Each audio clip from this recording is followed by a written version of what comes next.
The Cavite Mutiny. First-hand account. The CAVITE Mutiny. This document represents the official interpretation of the CAVITE Mutiny as a component of a larger uprising led by the three priests, underlay, and clerical colleagues in Manila and Cavite, with the assassination of the Governor-General and the mass killing of all Spaniards as its goals. About 200 people hired locally in anticipation of a larger rebellion at the national level. The colonial troops and laborers rose up.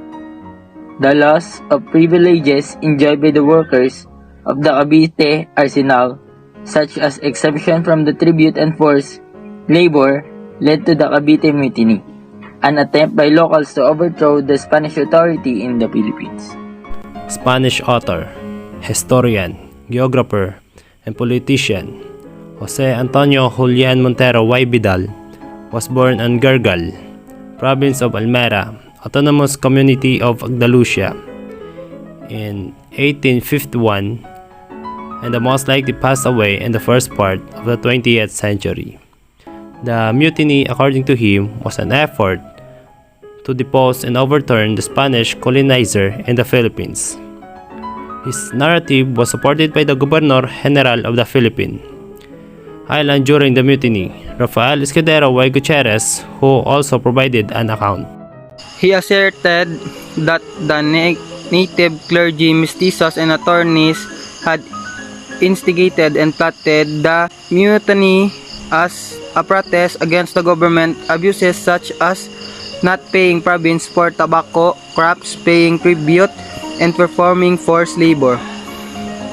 Cavite Mutiny, a 20 January 1872 rebellion by 200 Filipino soldiers and workers at the Cavite arsenal, was used as justification by the Spanish to suppress the fledgling nationalist movement in the Philippines.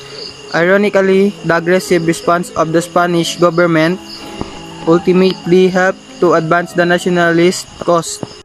Fort San Felipe, Spanish, La Fortaleza de San Felipe, Filipino, Muog ng San Felipe Neri, is a military fortress in Cavite City in the province of Cavite, Philippines. It was constructed by the Spanish military in 1609 in the first port town of Cavite, the historic core of the present and larger Cavite City, for its protection.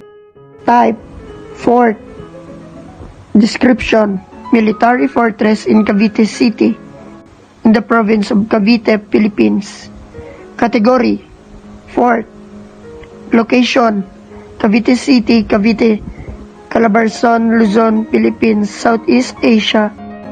The mutiny was quickly crushed, but the Spanish regime, under the reactionary governor Rafael de Izquierdo, magnified the incident and used it as an excuse to clamp down on those Filipinos who had been calling for governmental reform. A number of Filipino intellectuals were seized and accused of complicity with the mutineers.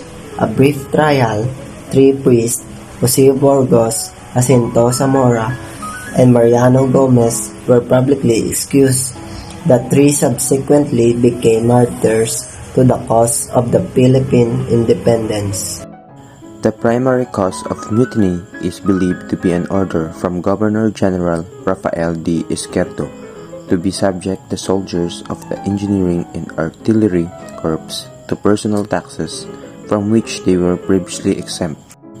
The Cavite Mutiny is an aim of natives to get rid of the Spanish government in the Philippines due to the removal of privileges enjoyed by the laborers of the Cavite arsenal, such as exemption from the tribute and forced labor. The Cavite Mutiny of 1872 has 2 extant versions coming from 2 opposing camps, namely Spanish version and Filipino version. The Spanish version of Cavite Mutiny of 1872 is narrated by Jose Montero y Vidal.